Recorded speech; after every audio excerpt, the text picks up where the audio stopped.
سلام علیکم و رحمت الله و برکاته دوستان و هموطنان عزیز. پیش از همه خداوند قادر یکتا خوب به همتا را شکرانه میگم برای تمام نعمتاش، از آن جمله برای بهترین، بالاترین و خوبترین نعمت الله این ایمان است. خداوند خصوصی شکرانه میگم و امروز این ایمان است که الحمدلله ما از خدا و رسول گپ میزنیم، یا که از خدا و رسول با خبر هستیم، از سخنهاشون با خبر هستیم و بسیاری بنده های احمق، شرمنده و ظالم رسوای هستند که از اینها نه تنها به خبرند بلکه مبارزه میبرند علیه ایمان، علیه سخنهای پروردگار و قانونهای شریعت.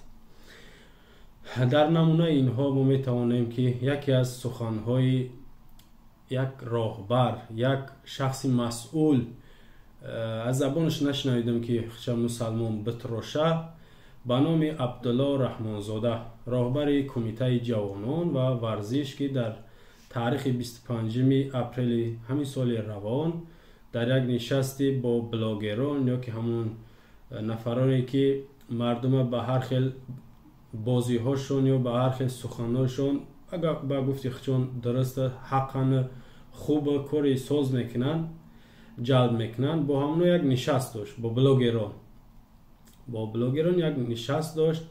در اون نشست یک 7 دقیقه صحبت میکنه و مخصوص تحقیر و بحث اساسیش این ریش است. ریش همین مخصوصی مرد هاست ریش. البته بعضی از زنها شاید تقلید به مردها میکنن. یک چند تا من عکسم برای شما میتونم نشون بدم که این مسئولی احمق رسوان ببینه که بعضی زنها در هندوستان، از اون جمله یکی از زویزده اینستاگرام زن است، ریش داره. در همین روسیه ما و شما را یک اکتیور یا هنرمند بود یا سراینده بود، فکر میکنیم دختر بخچه پسر کد ریشمون یا بچه بچه خیلی به یک نفر هست که اونم ریش داره. خلاصه بسیاری دخترها و زنها هستن که تقلید به مردها کرده ریش میمونن که این سنت مرد هاست یا که این خصوصا این برای مرد هاست ریش. و ریش هم تاریخ 1000 ساله ها داره. ریش تاریخ 1000 ساله ها داره، حتی پیش از میلاد 2000 سال شده، 2023 سال پیش از میلاد بازم تاریخ ریش هم پیشتر و بیشتر چندین هزار سال. حتی در یک جا خوندم میگه از زمان حضرت آدم علیه السلام ریش وجود داشت. و در سیمای این ریش ما میتونیم مصر قدیمی میگیم یا مصر باستانی میگیم. همون نفرها در کتاباشون یا در کینوهاشون دیدگی هستن که ریش ها میموندن، در ریش هاشون حتی طلا آویزان میکردن. و هندوستان هم به همین شکل در ریش هاشون چیزی کشال نمیکردن، ریش هاشون تاب میدادن به نیت فسانی و زینت یا زیبایی به همین طریق. و امروز زیاد نفر هستن که ریش برای زیبایی میمونن، کم نفر هستن که ریش به خاطر اسلام، به خاطر سنت، به خاطر ثواب مونن. این نگاهی دین هند بگیم یا که آیین هند بگیم، هندوها هستن که بت پرستاش هندوستان که زیاد دین ها و رویه ها و مذهب ها هستن. در اونها ریش ماندن یک کار ساده، یک زندگی زاهدانه، یک عملی زاهدانه است. ریش ماندن در دین یهود باشه، ریش ماندن جرم است، در حالتی که در هر خانه یا در خانه ای که یکی از عزیزات از دنیا میگذره تا 3 روزت حق نداره ریش بتراشی. این گپا با مردها داخل داره. البته بازم میگم که مردها ریش میمونن و این ریش هم طبیعه در پوست انسان این میگرویه. این لباس نیست که ما ایرا ایواز بکنیم، ایرا ایواز کرده نمیتونیم. در مسیحیت هم، در دین مسیح هم ببینید حضرت عیسی علیه السلام به یک ریش تصویر میکنن. در بسیار جاها گویا صورت حضرت عیسی عکس شای ریش داره. و در شریعت ما و شما، در دین ما و شما، در مذهب ما و شما ریش مقامی خاصه داره. سنتی مؤکده، سنتی تاکید کردگی سخن پیغمبر درباره ریش. من اینجا حدیث نمیارم، آیت نمیارم، زیرا این سخن‌ها یا که درباره ریش با دلیل‌هاش ملاهای تاجیک، ایرانی، افغانی، روسی، عربی همینا صحبت کردگیان. شما میتونید در شبکه‌های اجتماعی هر زبانی را میخواهید پیدا کنید. حتی کتاب‌ها هست درباره ریش که ریش خصوصا باز میگم که در اسلام جایگاه خودش داره. غیر از اسلام هم در دیگر دین‌ها، دیگر کتاب‌ها تاریخی خودش داره و جایگاه خودش داره. فقط یگانه همون تاریخی که علیه ریش مبارزه بردن اسکندر مقدونی بود، ساسانیان بود و مغول‌ها بود که اینها ریش جرم می‌دونستند. حتی در یک جا خوندم که عصر 17 تا عصر 20 هم در همین روسیه ریش ممنوع بوده است، ماندن ریش ممنوع بوده است. اما امروز می‌بینیم که در روسیه هم بعضی منطقه‌هایی که وابسته به روسیه هستند حکومتداراش، اعضاهای حکومتش و شخص‌های عادی ریش میمونند. دیگر ریش ممنوع نیست و این یگانه ممنوعیت یا محدودیت در تاجیکستان ما و شما در خطای کره شمالی است. محدودیت ها در همین وقت است و در همین جا است. بازم میگم که ریش تاریخی هزار ساله ها پیش داره. تروریست نبود، نام از تروریست نبود، این وحشیگری و دهشتگری نبود، اما ریش بود. ریش بود. امروز هم ببینید چند روز پیش راهبر یا رئیس بانک جهانی به نام اجای بانگا انتخاب شد. در این مقام بلندپایه جهانی ریش داشت، سله داشت. شما ببینید ریش داشت، سله داشت. یعنی که نگفتن این شخص ریش داره، این سله داره، این در این وظیفه جایگاه نداره یا این وظیفه مناسب این است که این به تروریستان مانند است. این نفر ریش داره، حالا که این شهروندی امریکاست و زاده هندوستان است.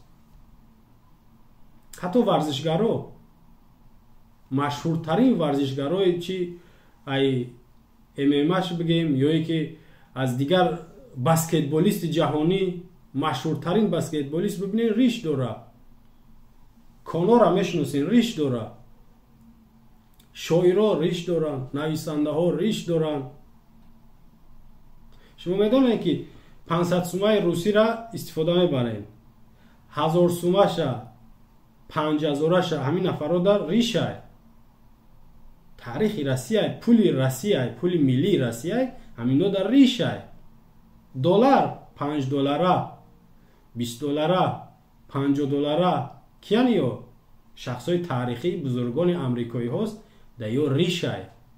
ای تاجیکستانی ما و شما 5 سومانه، 10 سومانه، 20 سومانه، 200 سومانه، 500 سومانه و همون 100 سومانه که سومانی دوستش میدارین و فخر میکنین، اینا همش بریشن. و از آن جمله همین نفر منقورت یا همین قطغن یا همین مغلی رحمانزاده همون پولا را استفاده میبرن. در تاجیکستان ما شما دلار، روبل و سومانی همین سه پول بسیار استفاده میشود و در جیبی همین دشمن ها، همین نفرایی که بریش نفرت دارن ایستادگی یا که در خونهشون جایگیرن. خوب همین پولا وقتی شما ریش بد میبینید باید این پولا را استفاده نبرید. حتی اینا با ریشدارا ملاقات میکنن، میشینن، سلام علیک میکنن، گفت و شنید میکنن، همکاری دارن. حتی با همون گروه های تروریستیش پسی پرده همکاری دارن.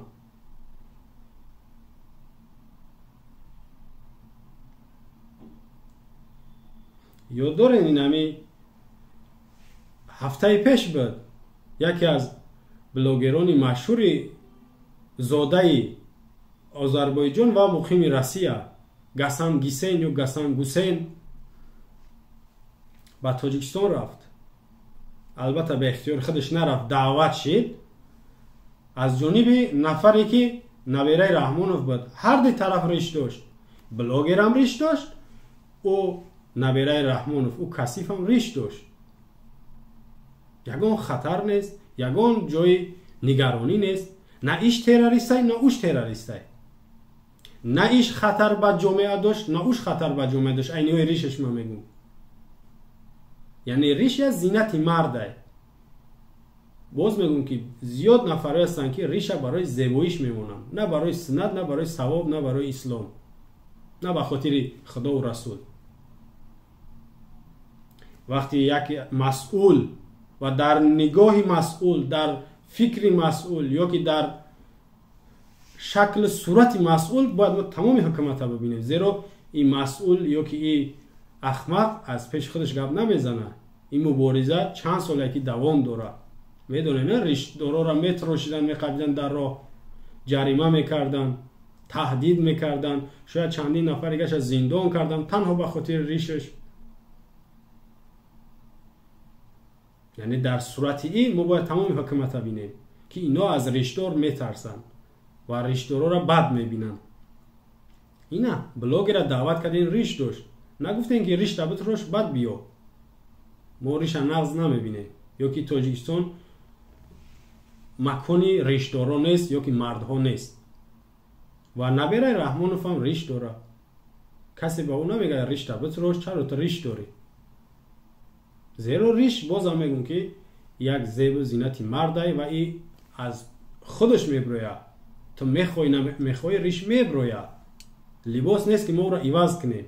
агар тақлид бигем, пайравӣ ёки нишонае ба касе шабоҳат ба касе шумо ира бибинем ё бидонем ё бифаҳмем, ин либос боша мо алиш карда метонем.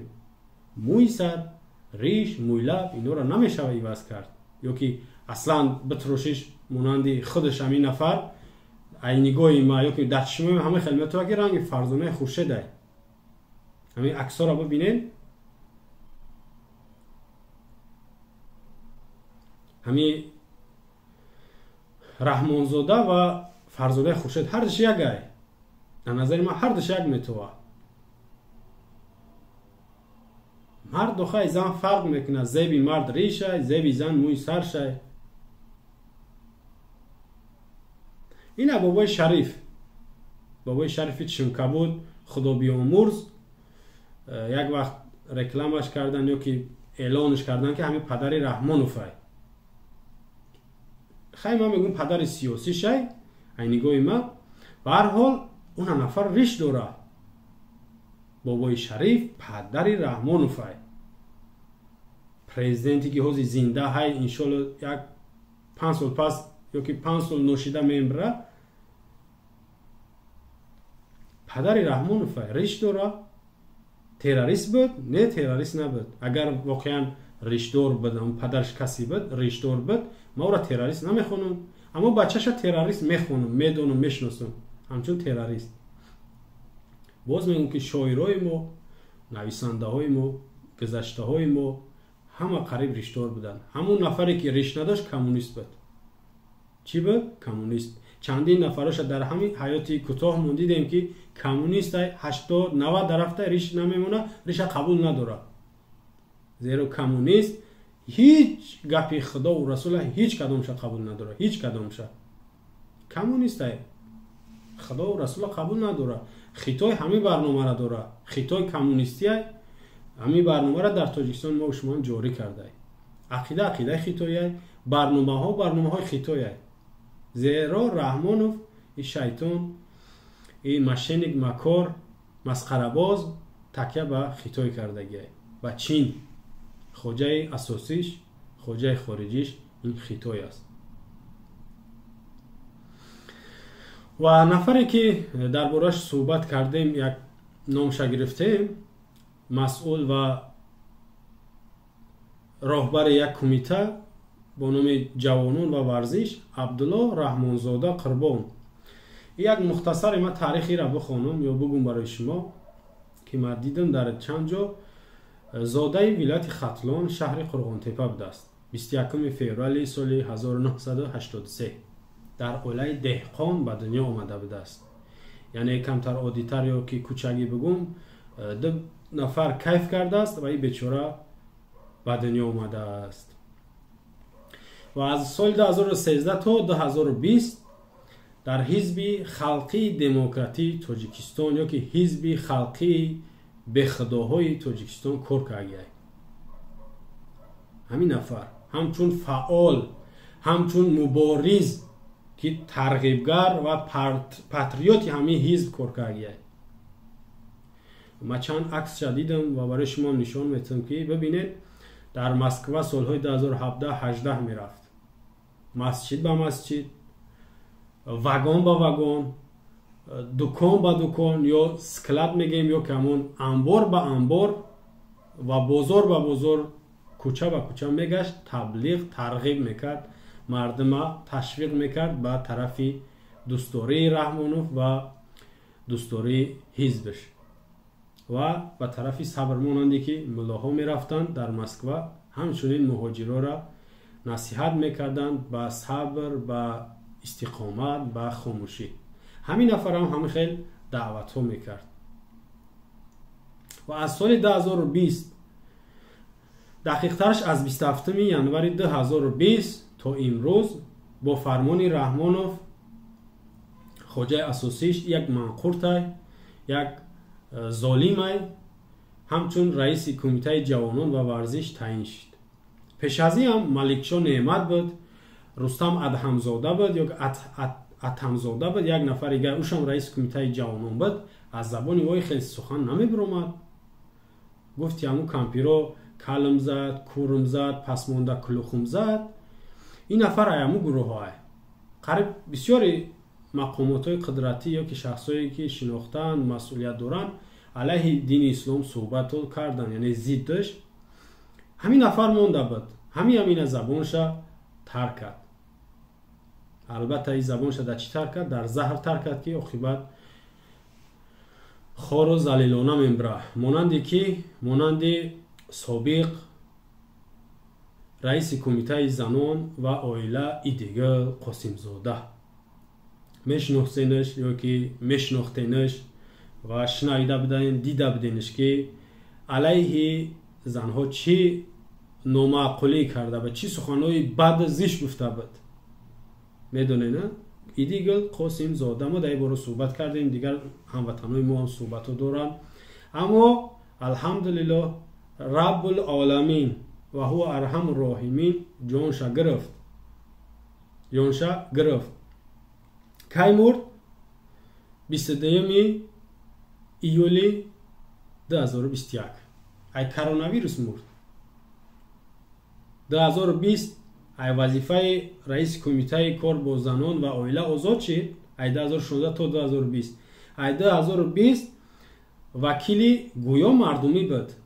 یک سالک نه وظیفه نصیبش کرد، نه منصبش، نه پولش، نه مالش، نه خونش، نه وطنش، هیچی نصیبش نکرد، هیچی هم قطعش نبرد.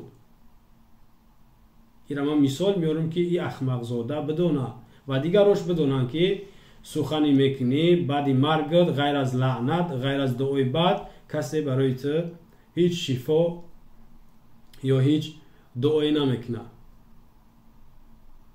و هیچ مقامات، هیچ منصب تام فایده تام نمیکنه، سر رای مرگم نمیگیره.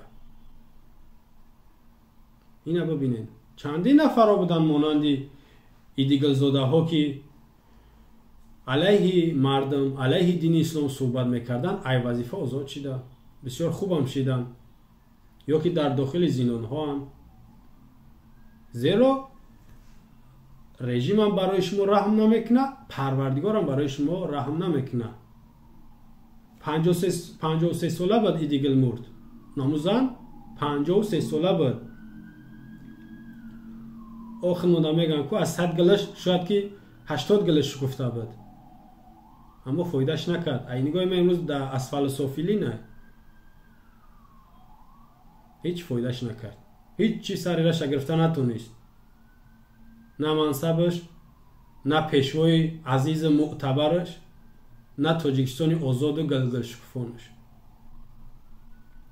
و این احمق زاده یا که رحمان زاده نگاه کنین، عبدالله بنده خدا میشه، رحمان زاده، رحمان هم نام خداه، هم بنده خدا هم نام خدا، فامیلش و نام یعنی نام نسبش ایتدا رحمانزاده استدا همو قنقرازاده قلمرود فاتح سردار شعبه کارهای داخلی در شهر کلوب ایتدا همین خوبه ببینید در مجلس ششتگی ای از نفری که در پالوش همش در گلی همین مجلس میتوه زیبی همین محله یا زیبی همین مجلس ای تو همین امروز همین در حالی که مسئول و مبارزه اشدی باید همین بره علیه ریش سطر حجاب همین دشمنایی که همین گپا را گفتن یا که امر دادن به همینو باید این همین قنقرازاده قلمرود فاتح نام نسبی همین ای باید همین مبارزه بره این خاموش تا نفری که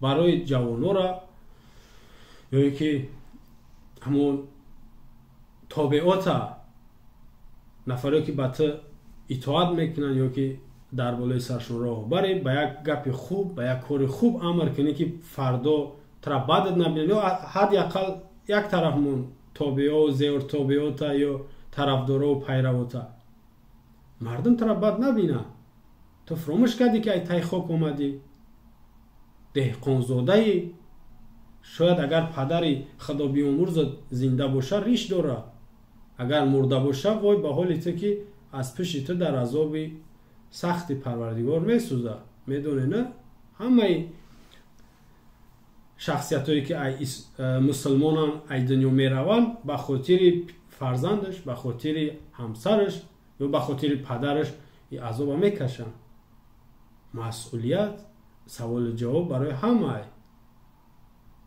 یعنی فرزنده برای پدرش پدر برای فرزندش سوال میتن جواب میگن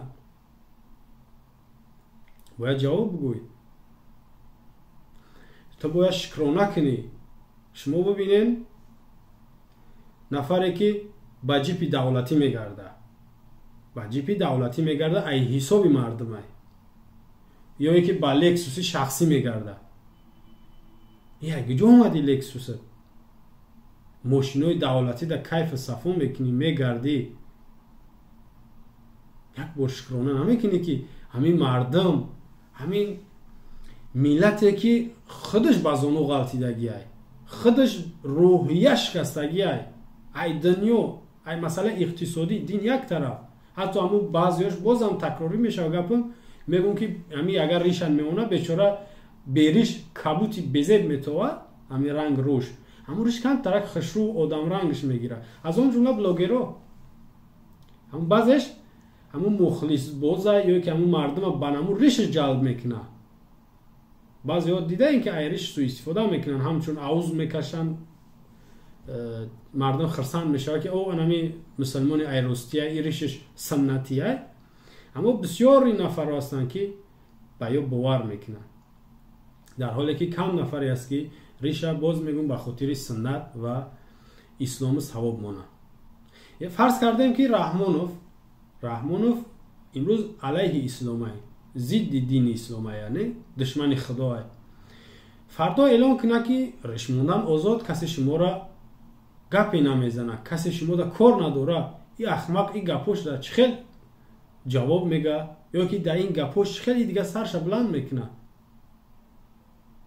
امکان داره فردا رحمانوف به خاطر مردم فریب کردن یا که به خاطر مردم امید بخشیدن میگه که ریشن مان سطرم بکن نمازتم بخون حجم بره هر جای میره بره هر کاری میکنی بکن مهم با سیاست کار نگی یا مهم علیه ما گپ نزه چی کار میکنی با تو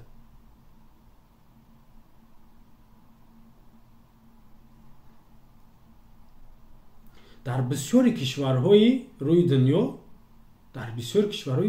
دنیا ریش موندن یک کاری عینیگاه اسلام نه یک کاری عادیه شما ببینید پاکستان افغانستان ایران ترکیه آذربایجان چچنیا داغستان مالزیا هندوستان و بعضی کشورهایی که دموکراتی هم بگیم اصلا مسلمانی هم نیستن این عربستان چند کشوری که در زیر نفوذ شده که در زیر دست شده دبی اگرچه علاهیده باشه که مصر یا که یمن دیگر جو در اون همجا همش قریب ریشمونی یک امر عادیه سرباز ریش میمونه افسر ریش میمونه. در همین کشورهایی که من نام گرفتم یا که بعضی کشورهایی که شما میدونینش، غیر از اینکه با میگم که اسلامی باشه، سرباز ریش میمونه، افسر ریش میمونه، یک رئیس ریش میمونه، یک معلم ریش میمونه، یک طبیب ریش میمونه، یک ورزشکار ریش میمونه، یک دانشمند، یک ژورنالیست، یک شخص قطاری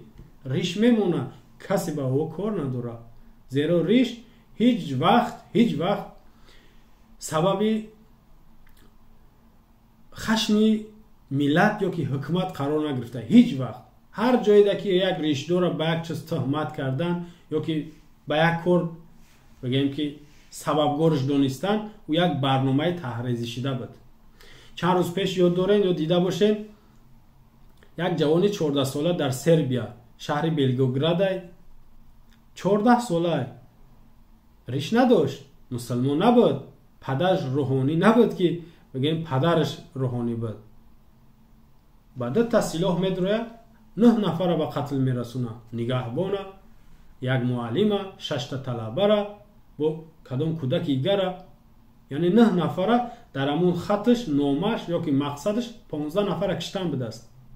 پدرش طبیب، دکتر پدرش، باز میگم مسلمان نبود که با اسلام ربطش بتین، ریش نداشت. اگر شما ریشدار همچون تروریست میشناسین، آدمخوار، آدمکش میشناسین، نفر ریش نداشت. چندین حادثه های شدگی های و در آینده هم شاید بشه که از جانبی نفرهای بریش و بدین عملهای تروریستی، عملهای وحشتناک سر میزنه. با اسلام هیچ ربط نداره. اگر ریش داشت یا مسلمان بود، تمام دیگر رسانه ها ده تبلیغ میشه که ببینین مسلمان چه خیلی کارا میکنه، اسلام چه خیلی دینه که طرفداراش پیرواش و قتل دست میزنه. خب صحبت بسیار نکنیم، انشالله هموطنان گرامی در این باره صحبت ما دوام داره. در اینجا شما را به خداوند قادر یکتا و ای خوب به همتا میسپارم تا صحبت های آینده. سلام علیکم و رحمت الله و برکاته.